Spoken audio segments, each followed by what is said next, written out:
langkah strategik untuk menjaga kedudukan Islam di Malaysia.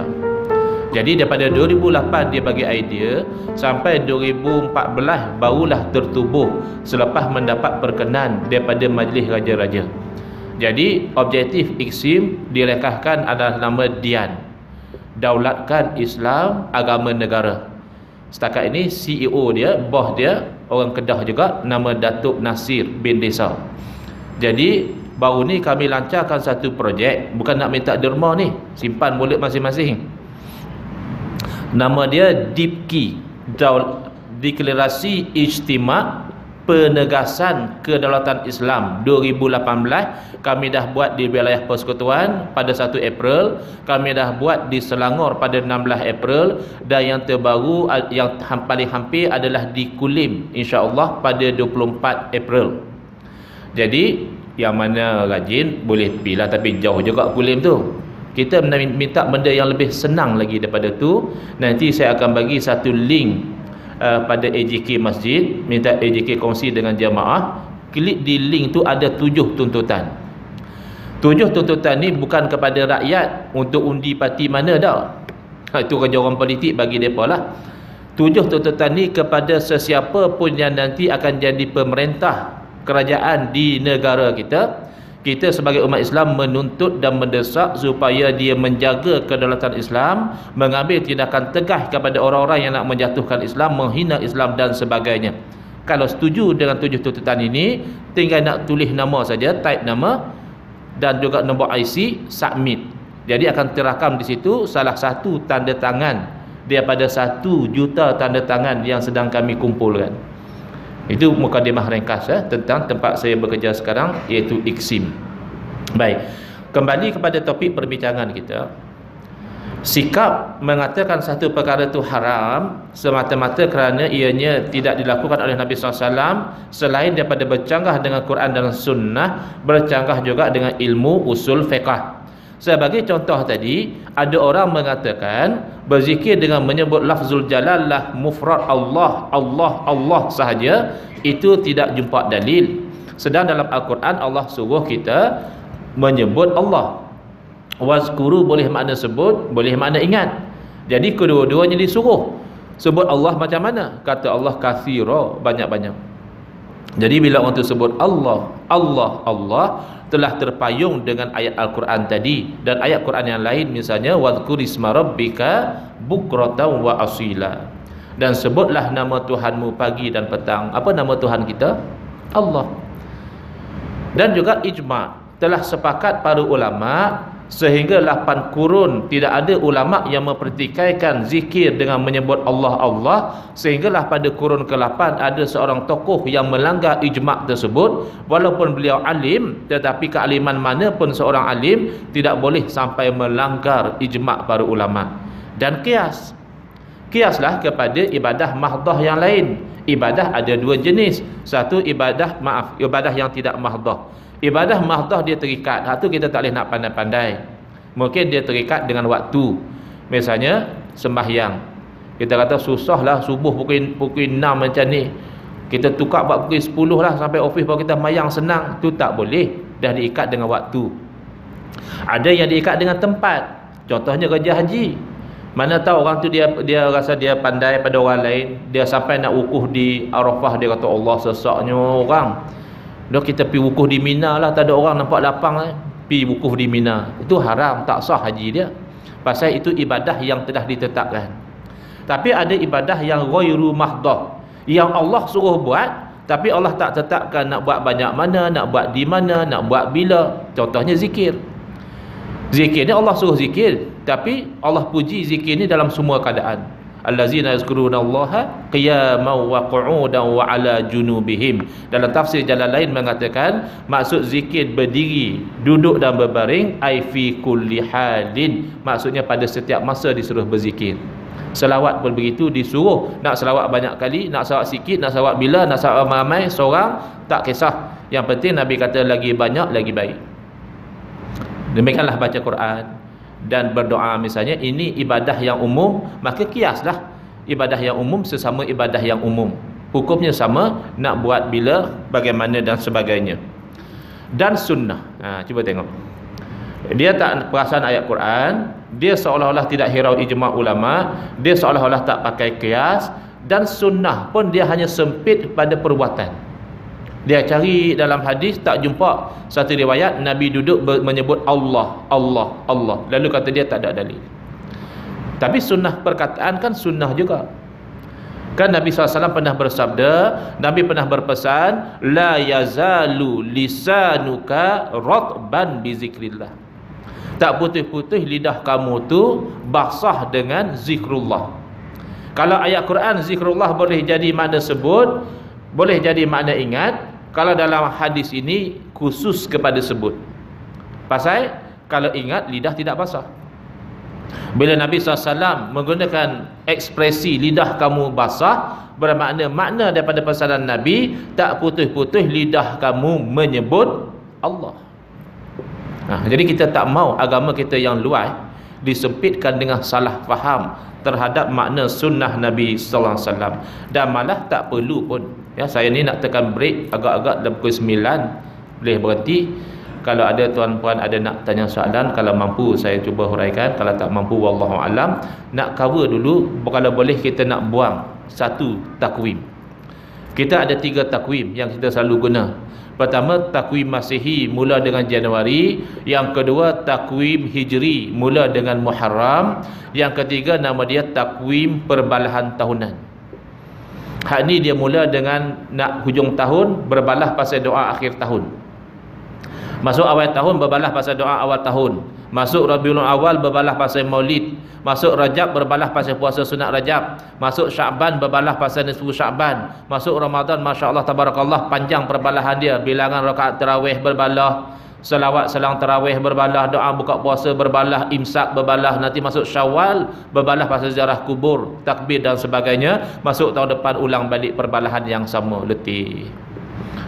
Kalau kita jumpa satu hujah yang bagus tahun ni, saya cadangkan kita copy siap-siap. Tahun depan tinggal nak paste lah. Copy, paste. Jadi tak letih.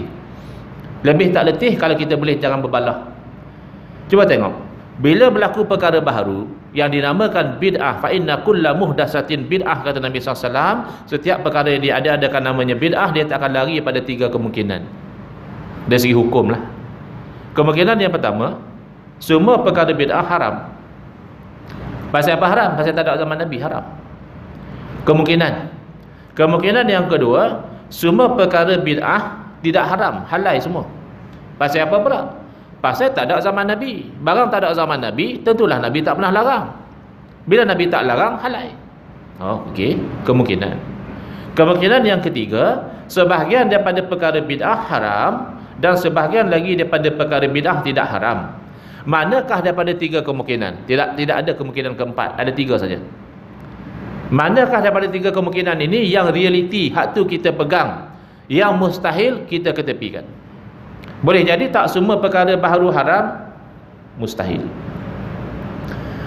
Tuan-tuan letak kapet dalam masjid, ini tidak berlaku di zaman Nabi SAW.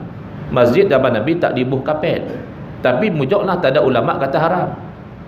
Yang ramai antara kita lah ni pergi haji, pergi umrah, naik kapal terbang pun tak difatwakan haram. Lagilah berkuliah, berceramah pakai iPad, pakai projektor, ya, lagi kita berhubung dengan WhatsApp, dengan Facebook, itu semua perkara yang baru tak ada zaman Nabi, tapi tidaklah difatwakan haram semata-mata kerana tak ada zaman Nabi. Jadi mustahil. Boleh jadi tak semua perkara baru tidak haram, halal semua, mustahil. Pembedahan menukar jantina tak ada zaman Nabi. Zaman lah ada. Satu orang lelaki, dia perasan bila dia perempuan, dia pergi ke Thailand, pergi ke Siam, buat pembedahan, tukar jantina. Apa hukum? Haram. Ada satu saluran berita namanya Malay Mail Online. Hati-hati dengan Malay Mail Online ni, banyak disebarkan artikel-artikel tu yang nampaknya liberal dan anti-Islam. Salah seorang kolumnis dia nama Farouk Peru. Farouk Peru pernah buat cadangan tahun 2016, buat kempen nak tukar solat Jumaat buat hari Sabtu. Alasan, kata dia hari Jumaat orang kerja. Di Kedah dah lah, di tempat lain. Kalaulah ada orang buat ikut cadangan dia, pergi buat solat Jumaat hari Sabtu, apa hukum? Haram. Kerana solat Jumaat wajib hari Jumaat. Ada satu orang ketua pada kumpulan anti hadis di Malaysia, sudah meninggal dunia dah. Dulu dia pernah bagi cadangan, kata dia haji tak perlu pakat nak buat bulan Zulhijjah semua, sesak. Jadi macam-macam. Buat sepanjang tahun. Siapa nak pergi haji bulan Rabiul Awal pi, Rabiul Akhir boleh pi. Jadi sepanjang tahun baru tak sesak. Dia bagi cadangan macam tu. Tak ada zaman Nabi orang buat haji macam tu. Orang nasihat dia, orang kata mana boleh. Haji Nabi SAW buat apa tu pada bulan Zulhijjah. Dia kata tu kebetulan ya. Tak mesti kita buat bulan Zulhijjah. Ha, tengok. Kalau pakai kebetulan, pasal apa tak kata Nabi buat haji di Mekah kebetulan ya? Kita buat haji di Kulim pun boleh, di Al-Ustaz pun tak apa. Oh, rosaklah agama kita.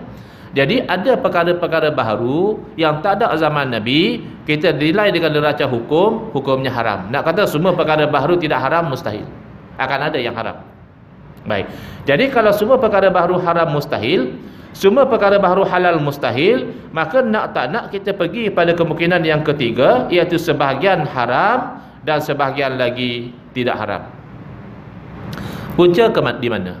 Punca dia confuse dengan hadis Nabi, salah faham. Hadis Nabi itu betul, dia salah faham. Dia kata dalam hadis yang sahih, antaranya riwayat oleh Imam Muslim rahimahullah taala, Nabi dah bagi tahu jelas dah, kullu bid'atin dalalah. Setiap yang bid'ah tu sesat. Pasal apa ulama pandai-pandai pula pi bagi ada yang sesat, ada hak baik, ada pula bid'ah hasanah kata dia. Nak kena habaq kat dia slow-slow lah. Bang, sebenarnya ulama bukan pandai-pandai. Ulama memang pandai. Yang pandai-pandai tu abang. Abang jumpa satu hadis, tu bab keluar hukum. Ulama tengok hadis keseluruhan, bantu lagi dengan ayat Quran, baru bab keluar hukum. Imam Nawawi rahimahullah ta'ala yang alim melaut ilmu dia, yang jadi rujukan sampai zaman lah, Imam Nawawi mengatakan, fal muradu bi qaulihi sallallahu alaihi wasallam kullu bid'atin dalalah hadza am makhsus. Kan Imam Nawawi syarah hadis-hadis dalam sahih Muslim. Jadi ketika mensyarahkan hadis tersebut, kata Imam Nawawi, maksud sabda Nabi setiap bid'ah itu sesat, ini lafaz dia umum. Jadi seolah-olahnya merangkumi semua, tapi makna dia khusus. Fal muradu bihi aghlabul bid'ah, yang dimaksudkan oleh Nabi adalah kebanyakan bid'ah, bukan semua. Boleh ke kullu makna kebanyakan? Bukan setakat boleh, malah kerap kali berlaku. Malah dalam bahasa Melayu pun, budak sekolah main habaq kat kita, dia kata, Pak Cik, saya pergi sekolah setiap hari. Betul lah? Betul, saya tak pernah penting. Hari Jumaat hampir tak? Hari Jumaat saya tak pergi. Hari Sabtu? Hari Sabtu kadang-kadang lah kalau ada program. Habis tu hang kata setiap hari, hang bohong. Bukan dia bohong, kita yang tak faham bahasa.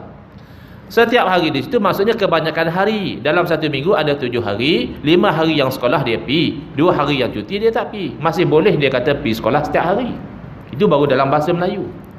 Dalam bahasa Al-Quran, Allah Ta'ala berfirman, tudammiru kulla syai'in bi amri rabbiha, membinasakan. Apa yang membinasakan? Banjir besar zaman Nabi Nuh alaihissalam membinasakan.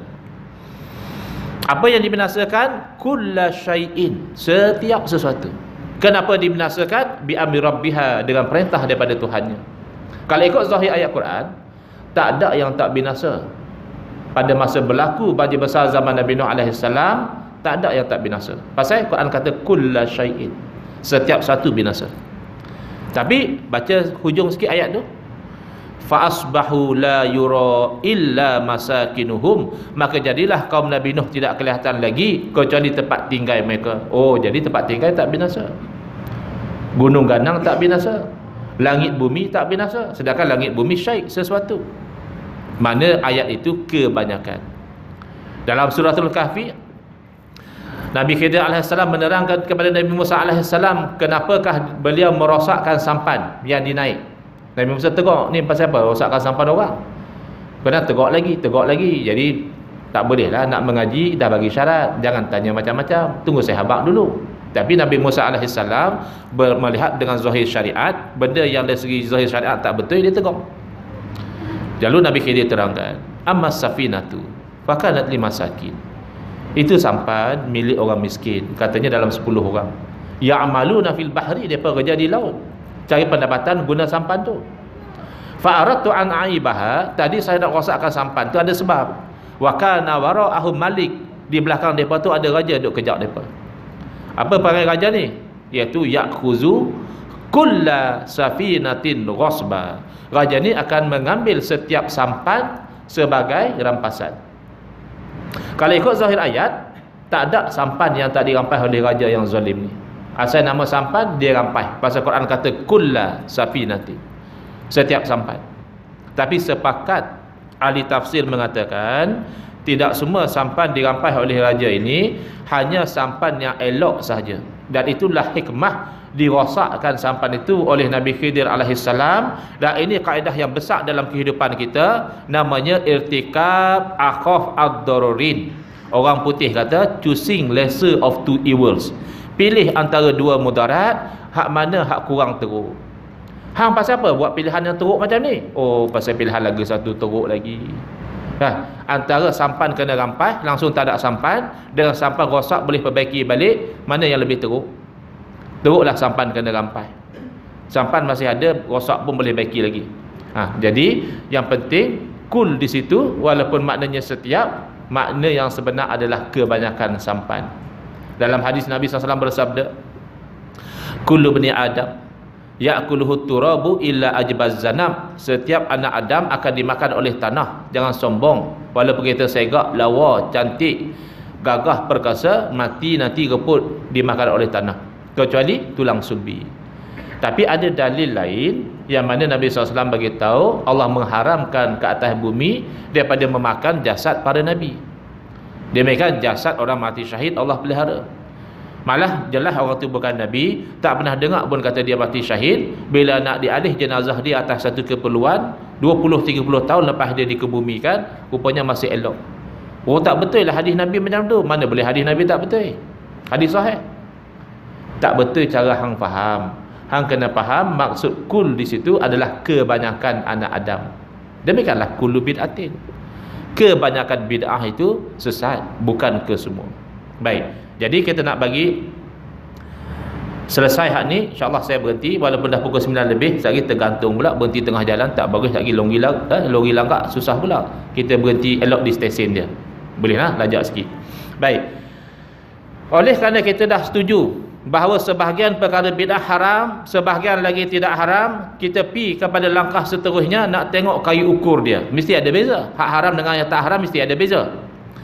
Kayu ukur yang diletak oleh para ulama straightforward saja. Kalau perkara bid'ah tu selari dengan syarak, tak ada langgar hukum, hak tu boleh.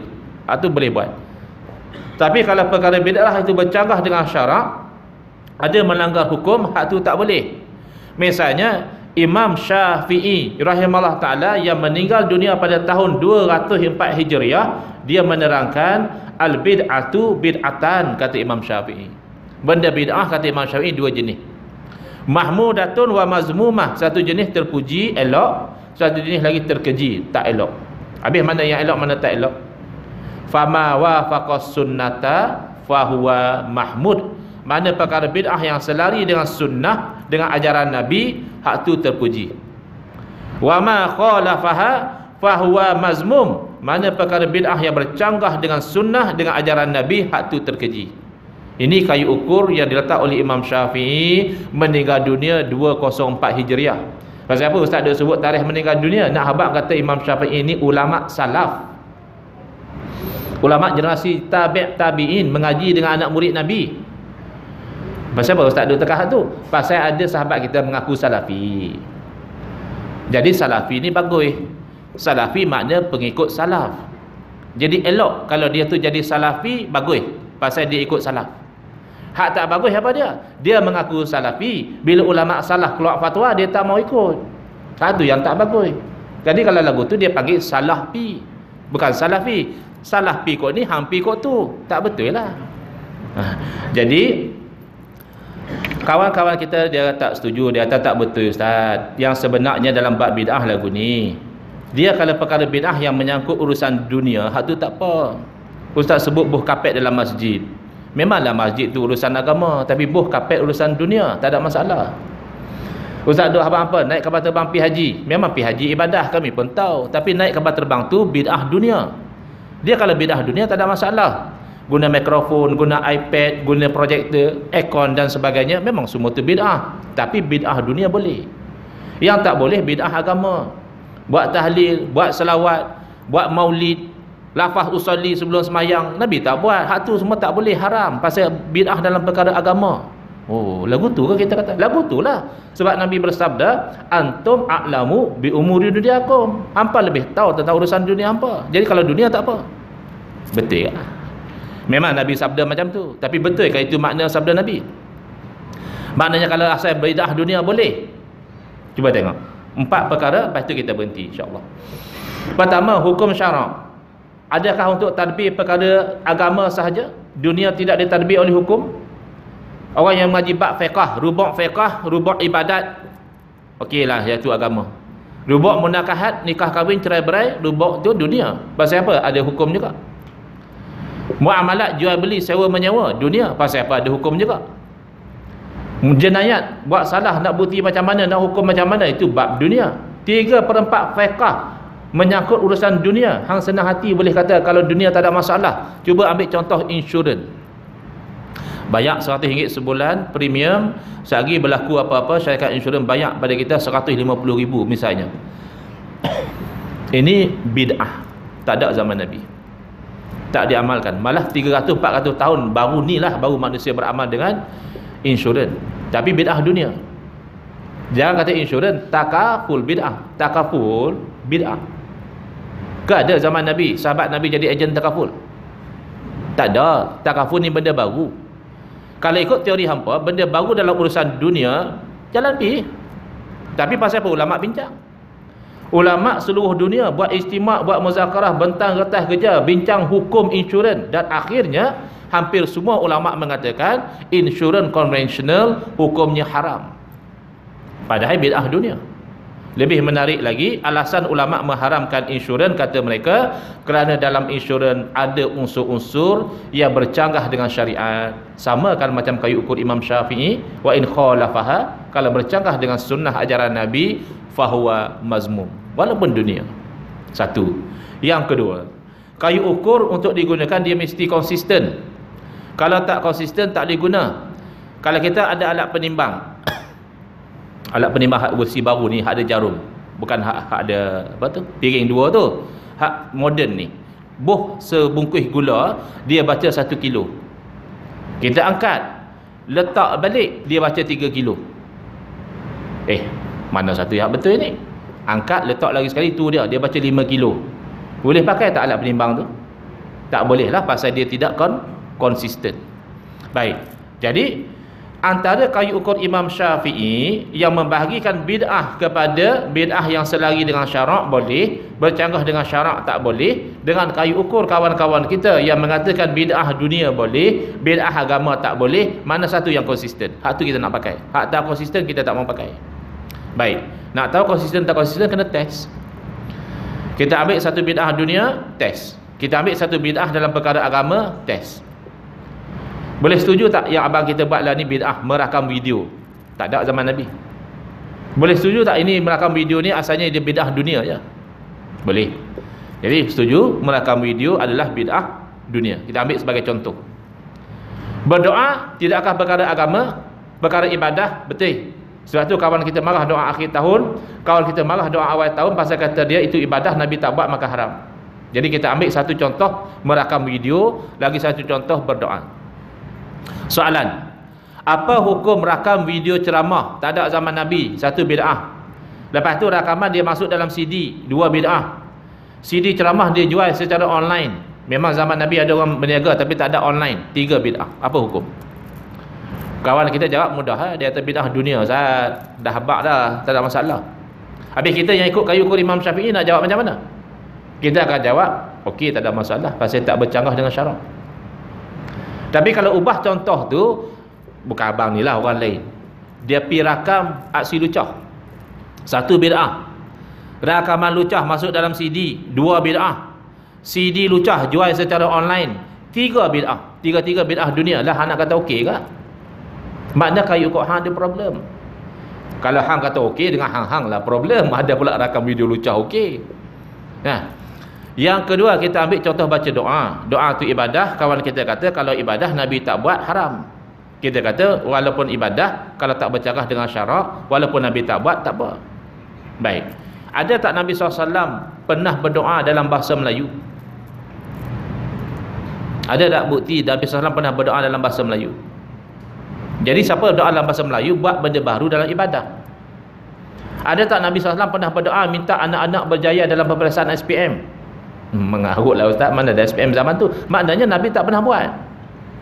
Jadi lah apa hukum satu orang berdoa dalam bahasa Melayu minta anak dia berjaya dalam peperiksaan SPM, dia telah buat benda baru dalam ibadah, apa hukum? Kalau ikut kayu ikut hampa kena kata sesatlah, benda baru dalam ibadah. Tapi insya-Allah hampa pun tak tergamak nak kata sesat. Mana kayu ikut hampa problem. Yang betul kayu ikut Imam Syafi'i. Sebab walaupun itu perkara baru dalam ibadah, tak bercanggah dengan syarak. Syarak tak larang kita berdoa dalam bahasa Melayu. Syarak tak larang kita berdoa minta anak-anak berjaya dalam peperiksaan. Itu dah dua. Yang ketiga, insya-Allah 9 suku betul-betul berhenti sunnah Nabi. Sebab Nabi kata, siapa yang hidup lepas pada aku, dia akan lihat pertikaian yang banyak. Fa'alaikum bisunnati, hendaklah apa tu ikut sunnah saya. Wa sunnatil khulafa'il mahdiyyin ar-rasyidin, ikutlah sunnah khulafa' ar-rasyidin. Macam mana cara Nabi berdepan dengan bid'ah? Adakah Nabi tengok benda dunia Nabi kata buat pi benda dunia, benda agama Nabi larang? Atau Nabi tengok benda tu selari dengan syarak Nabi benarkan, bercanggah dengan syarak Nabi larang? Kita dapati Nabi SAW guna kayu ukur yang kedua, selari atau bercanggah dengan syarak, sama macam kayu ukur Imam Syafi'i. Bukan Nabi ikut Imam Syafi'i, Imam Syafi'i yang faham sunnah Nabi. Zaman Nabi ada satu imam buat bid'ah dalam sembahyang. Dia mengekali membaca surah Al-Ikhlas pada setiap rakaat. Misalnya kata dia jadi imam sembahyang isyak saat lagi, dia baca Fatihah habis, dia baca Qul Huwallahu Ahad sampai selesai, barulah dia baca surah misalnya Wadduha, selesai Wadduha dia rakaat. Rakaat kedua Fatihah lagi sekali, lepas Fatihah dia baca Qul Huwallahu Ahad sampai selesai, barulah dia baca Alam Nashrah, barulah dia rakaat. Pertama benda ni Nabi tak buat. Yang kedua Nabi tak pernah suruh macam tu. Yang ketiga makmum tak berkenan. Makmum hantar wakil pi komplain. Jadi kalau imam zaman Nabi pun kena komplain, imam di Kedah kena komplain, jangan kecil hati lah nah. Zaman Nabi imam kena komplain, dia berkata apa? Dia berkata Imam pilih salah satu lah. Imam nak baca Qul Allah, tak payah baca surah. Imam nak baca surah, tak payah baca Qul Allah. Oh, rupa-rupanya tu imam bab tu dia ketegak juga. Dia kata macam ni lah, kalau hampa nak aku jadi imam, macam tu lah lagu aku mayang. Kalau hampa nak lagu lain, hampa pergi lantik imam lain lah. Oh, susah lah adu pada Nabi.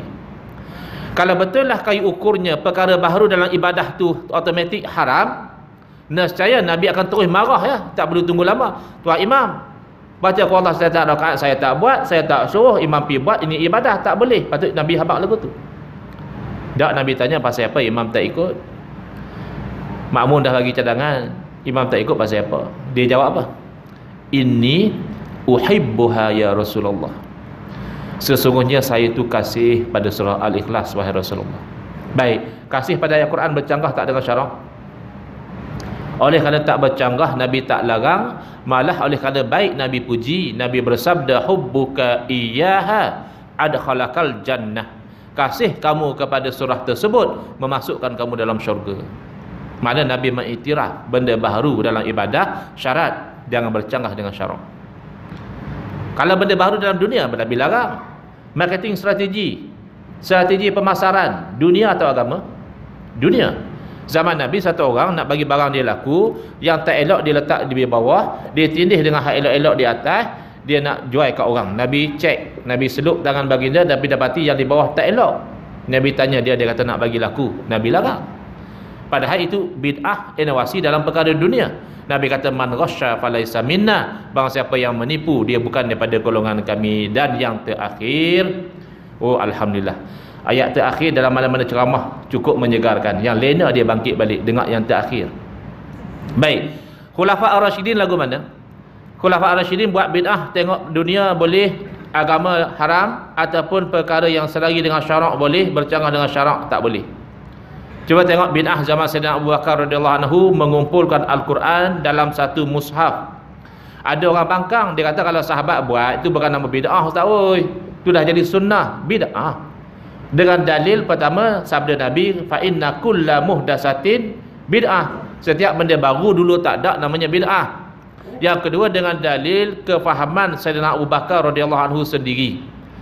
Ketika dicadangkan oleh Sayyidina Umar supaya Sayyidina Abu Bakar kumpulkan Al-Quran itu dalam satu mushaf untuk menjaga keaslian Al-Quran, Sayyidina Abu Bakar mula-mula tak mau. Dia kata kaifa af'alu syai'an lam yaf'alhu Rasulullah. Macam mana umat aku nak buat barang ni Nabi pun tak pernah buat. Maknanya bid'ah. Lalu dipujuk oleh Sayyidina Umar, akhirnya Sayyidina Abu Bakar setuju. Hampa kata bid'ah dunia boleh buat, bid'ah agama yang haram. Lah ni kumpul Al-Quran dalam satu mushaf untuk menjaga keaslian Al-Quran, bid'ah dunia ke bid'ah agama? Kalau hampa jawab bid'ah agama, selesai. Khulafa ar-Rasyidin yang Nabi suruh kita ikut pada mereka pun buat bid'ah dalam perkara agama. Siapakah hampa yang nak melarang? Hampa lebih pandai pada Khulafa ar-Rasyidin? Oh tak ustaz, bagi saya tu bid'ah dunia. Mana tahu bid'ah dunia? Takkan Sayyidina Abu Bakar tak tahu kata bid'ah dunia boleh buat? Kenapa kena pujuk dulu kalau betul bid'ah dunia? Oh tu sebab Sayyidina Abu Bakar pun tak pasti ustaz, bid'ah dunia ke bid'ah agama. Kalau Sayyidina Abu Bakar tak mau buat pasal dia tak pasti ini bid'ah dunia kah aku nak buat atau bid'ah agama aku tak mau buat, apa peranan Sayyidina Umar? Sayyidina Umar kena pujuk, kena habaq Sayyidina Abu Bakar buat pilah bid'ah dunia ya pun. Tak. Sayyidina Umar ketika memujuk, beliau mengatakan kepada Sayyidina Abu Bakar, huwa wallahi khair. Buatlah Abu Bakar perbuatan ini demi Allah benda baik. Maknanya bermain di fikiran sahabat, baik atau tak baik? Baik. Sayyidina Osman tambah azan satu kali. Zaman Nabi azan jemaat satu kali saja. Imam khatib dah naik di mimbar, assalamualaikum warahmatullahi, baru azan. Zaman Sayyidina Abu Bakar pun sama, zaman Sayyidina Umar pun sama. Mai zaman Sayyidina Osman dia tak azan dulu. Pasal apa? Pasal dia tengok baik, kerana menghalang orang daripada tak sempat solat Jumaat. Wallahu alam. Saya rasa cukup setakat itu, kecuali kalau ada penganjur nak buka kepada soalan. Saya tak tahu macam mana agendanya, atau tutup turis pun tak ada masalah. Wallahu alam.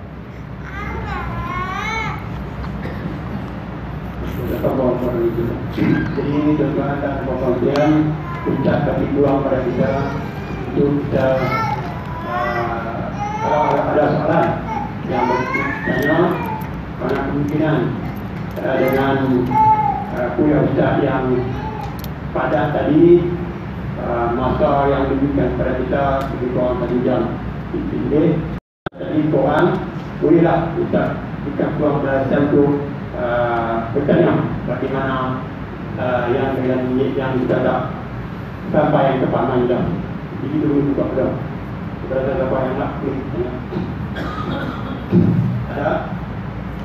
ada bertanya ada pada saya tu mana lebih tadi ataupun semua pakai faham lah.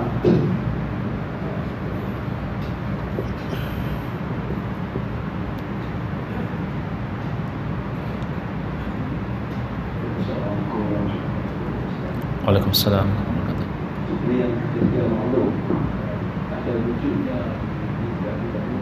persatuan ahli sunnah wal jamaah. Jadi kalau pandangan saya apakah ada kewajaran dalam persatuan ini, dan bagi yang bukan jadi ahli apa perlukan. Baik.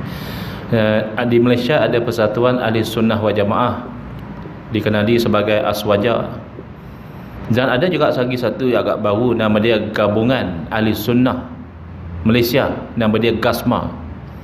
Jadi persatuan apapun asalnya bid'ah yang harus, ya, asalnya begitu. Bid'ah lah. Memang zaman Nabi mana ada persatuan-persatuan ni. Jadi persatuan ni benda bid'ah, nak pergi register pula di Registrar of Society dan sebagainya, memang tak ada lah zaman Nabi. Tapi sebagaimana kita terangkan tadi, semata-mata benda tu bid'ah, belum tentu benda tu tak bagus. Soalnya adakah bercanggah dengan syarak ataupun tidak. Jadi apa tujuan mereka ni buat persatuan? Asalnya nak menjayakan sesuatu objektif. Jadi objektif yang saya faham lah daripada persatuan-persatuan, kalau ahli sunnah wal jamaah, mereka ni nak jagalah pegangan ahli sunnah wal jamaah, buat aktiviti, buat kelas, panggil ulama'-ulama', terangkan. Kalau takat tu bagus. Tapi tidaklah bermakna yang bukan ahli aswaja bukan ahli sunnah wal jamaah, bukan lagu tu. Misal kata orang buat persatuan tukang masak misalnya. Habis hak tak masuk persatuan tak pandai masak lah. Dah. Boleh jadi dia pun tukang masak yang mahir, tapi dia tak mau masuk persatuan tu. Ya, saya sendiri pun secara peribadi saya tidak masuk sebagai ahli persatuan Aswaja. Tapi mana-mana aktiviti dia yang bagus, dia panggil ulama-ulama, dia pertahankan ahli sunnah wal jamaah, hal tu kita sokonglah. Kalau ada dia tersilap, sebagaimana kita pun boleh tersilap, takkan kita nak terima juga. Hak tak betul kita tegaklah. Nasihat menasihati. Kita buat salah kita nak orang nasihat. Kalau dia buat salah pun kita nasihat. Tapi kita jangan taksub dengan persatuan. Persatuan ni dia alat saja. Selagi dia sampai kepada tujuan, baguslah. Macam juga parti-parti politik, dia alat saja. Tujuannya nak jaga Islam. Lagi dia boleh jaga Islam, bagus.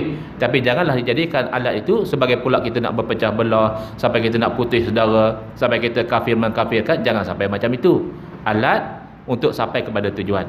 Jadi asas hukum berpersatuan itu boleh, tapi jangan taksub kepada persatuan, dan jangan pula menganggap orang di luar pada persatuan itu lebih koman ke, lebih rendah pada kita ke, tidak original ahli sunnah wal jamaah ke, tidak semestinya begitu. Wallahu a'lam. Akan berjalan langsung. Jadi tidak jumpa lagi satu soalan kalau ada.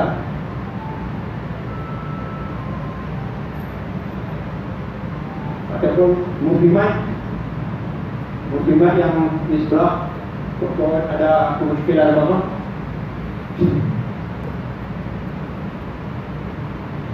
Tak ada apa-apa. Kalau tak ada, bagi saya baca doa sikit lah. Nah, dah penutup kuliah. Jadi tidak ada soalan dan yang lain, jadi kita turutkan ke penguasa itu. Bismillahirrahmanirrahim. Alhamdulillahirabbil alamin. Wassalatu wassalamu ala sayyidina Muhammadin wa ala alihi wa sahbihi ajma'in. Allahumma shrah sudurana wa ahsin akhlaqana wa azim ujurana wa nawwir qulubana binuri hidayatika kama natar'adha binuri syamsika abadan abada birahmatika ya arhamar rahimin. Walhamdulillahirabbil alamin.